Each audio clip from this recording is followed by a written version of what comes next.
जिसे हिंदू संध्या कहते हैं उसे नानक ने अमृत बेला कहा है।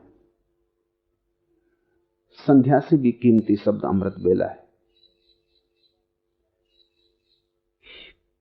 हिंदू तो हजारों साल से श्रम कर रहे हैं, जीवन के सत्य की खोज, चैतन्य की खोज, और कहां कहां से मार्ग हो सकते हैं ऐसा कुछ भी हिंदुओं ने छोड़ा नहीं है जो छूट गया हो, जो उनकी जानकारी में ना आ गया हो।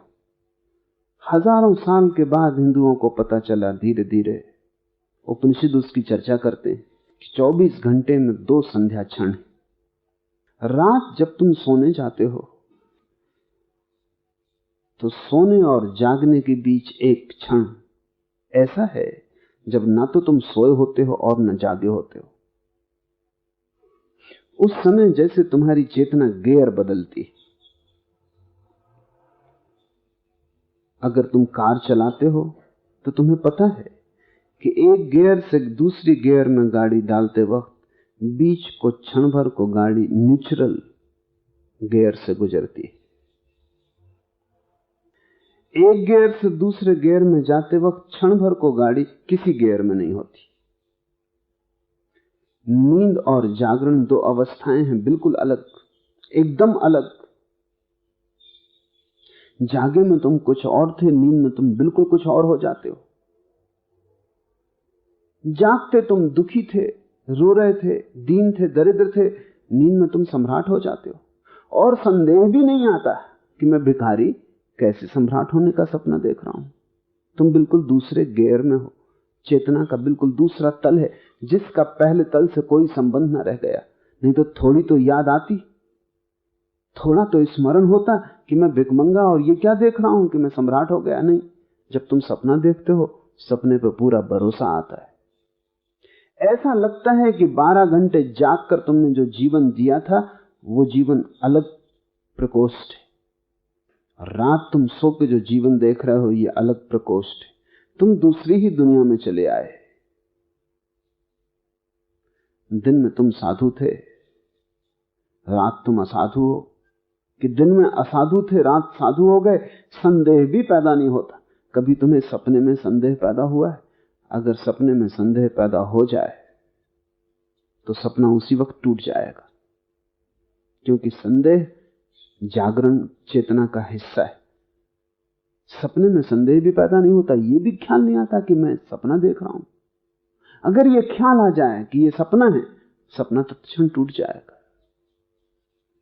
बहुत सी परंपराएं हैं साधकों की जो साधक को यह सूत्र देती हैं साधना का कि तुम रात जब सो तो यह ख्याल रखो कि यह सपना है, यह सपना है, यह सपना है।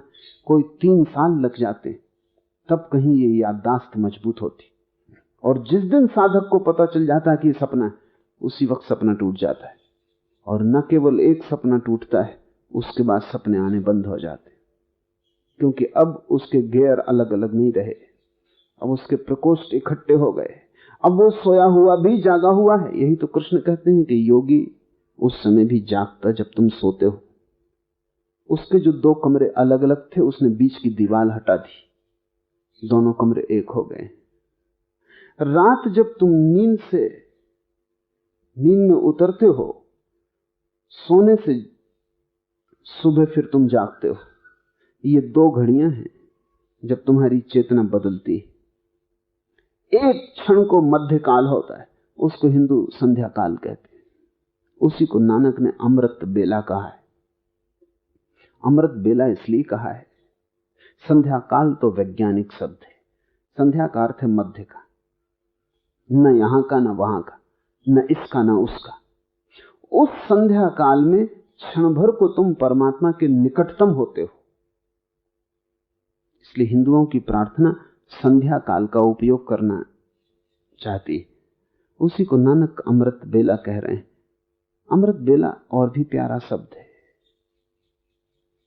क्योंकि उस क्षण तुम अमृत के करीब होते हो। शरीर तो मरण धर्मा है। शरीर के ही एक यंत्र से तुम जागते हो और शरीर के ही दूसरे यंत्र से तुम सोते हो। सब सपने शरीर के, सब जागना सोना शरीर का है। इस शरीर के पीछे तुम छिपे हो जो न कभी सोता है न कभी जागता है, क्योंकि जो सोया ही नहीं वो जागेगा कैसे, न कभी सपने देखता है क्योंकि सपने देखने के लिए सोना जरूरी है। इन शरीर की अवस्थाओं के पीछे छिपा है अमृत, जो न कभी पैदा होता और न कभी मरता है। अगर तुम संध्या काल को पकड़ने में समर्थ हो जाओ तो तुम्हें शरीर के भीतर छिपे हुए अशरीरी का पता चल जाएगा, दास के भीतर छिपे हुए साहब का पता चल जाएगा। तुम दोनों हो। अगर तुम शरीर को ही देखते हो तो दास हो, अगर शरीर के भीतर छिपे मालिक को देखते हो तो साहब हो। तो नानक कहते हैं बस एक ही काम करने योग्य है, मंदिरों में मांगने से कुछ ना होगा, पूजा अर्चना चढ़ाने से कुछ ना होगा, फूल पत्ते रखने से कुछ ना होगा, क्योंकि उसी को भेंट कर देने में कौन सी कुशलता है, कौन सी बड़ाई। एक ही करने जैसी प्रार्थना है, एक ही पूजा अर्चना है, और वो है अमृत बेला में सत्य नाम की महिमा का ध्यान करो।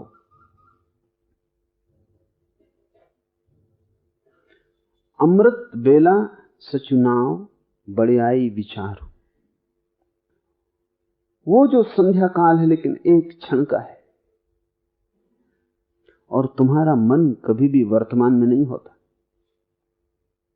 इसलिए तुम उसे चूक जाते हो। रोज वो आता है, हर 12 घंटे के बाद वो घड़ी आती जब तुम परमात्मा के निकटतम होते हो, लेकिन तुम उसे चूक जाते हो क्योंकि तुम्हारी नजर उतने बारीक क्षण को पकड़ने में अभी कुशल नहीं। तुम वर्तमान में होते ही नहीं। तुम यहां बैठे मुझे सुन रहे हो, या कि तुम जा चुके दफ्तर और तुमने काम शुरू कर दिया, या कि तुम अपनी दुकान पर पहुंच गए और तुमने व्यवसाय शुरू कर दिया है। मैं जो कह रहा हूं तुम उसे सुन रहे हो, या कि उसके संबंध में विचार कर रहे हो। अगर तुम उसके संबंध में विचार कर रहे हो तो तुम यहां नहीं हो, वर्तमान क्षण से तुम चूक जाओगे। इस अमृत बेला को पकड़ना हो तो प्रतिपल सजगता से जीना जरूरी है। तुम भोजन करो तो सिर्फ भोजन करो और कोई विचार मन में न चले। तुम स्नान करो तो सिर्फ स्नान करो और कोई विचार मन में न चले। तुम दुकान जाओ तो दुकान ही रहे और कोई विचार न चले। घर भूल जाए, घर आओ तो दुकान भूल जाए। तुम एक एक क्षण में जब जाओ तो पूरे वहां रहो, यहां वहां नहीं। तब धीरे धीरे तुम्हारी दृष्टि सूक्ष्म होगी और तुम वर्तमान क्षण को, प्रेजेंट मोमेंट को देखने में समर्थ हो पाओगे। इसके बाद ही अमृत बेला में तुम ध्यान कर सकोगे, क्योंकि वो तो बहुत बारीक क्षण है, एक झटके में बीत जाता है। तुम कुछ और सोचते रहते हो, वो उसी वक्त बीत जाता है। सोने के पहले पड़े रहो बिस्तर पर, सब तरह से मन को शांत कर लो, विचार यहां वहां न ले जा रहे हो, नहीं तो जब क्षण आएगा तब तुम वहां मौजूद न रहोगे, तुम किसी चिंता विचार में खोए हो। सब तरह से अपने को शांत कर लो, मन बिल्कुल सूना हो जाए, वहां कोई विचार न घूमता हो, कोई बादल न घूमता हो, नील गगन जैसा हो जाए मन, खाली सूना। और देखते रहो, क्योंकि खाली सूना होने के साथ खतरा है कि तुम सो जाओ। देखते रहो भीतर क्या घट रहा है। बराबर तुम एक खटके की आवाज सुनोगे, जैसे गेयर बदल रहा है, पर गेयर बहुत सूक्ष्म है, अगर विचार चल रहे हैं तो तुम सुन ही ना पाओगे। बराबर तुम देखोगे कि जैसे रात दिन में बदल रही है, दिन रात में बदल रहा है, सोना नींद बन रहा है, नींद जागना बन रही, और तुम दोनों से अलग देखने वाले हो। वो देखने वाला ही अमृत है। तुम देखोगे अपने भीतर, जागरण गया इस द्वार से, निद्रा आई। तुम सुबह पाओगे नींद गई, जागरण आया। और जब तुम नींद और जागरण दोनों को देख सकोगे, तुम दोनों से अलग हो गए, तुम दृष्टा हो गए। यही अमृत क्षण।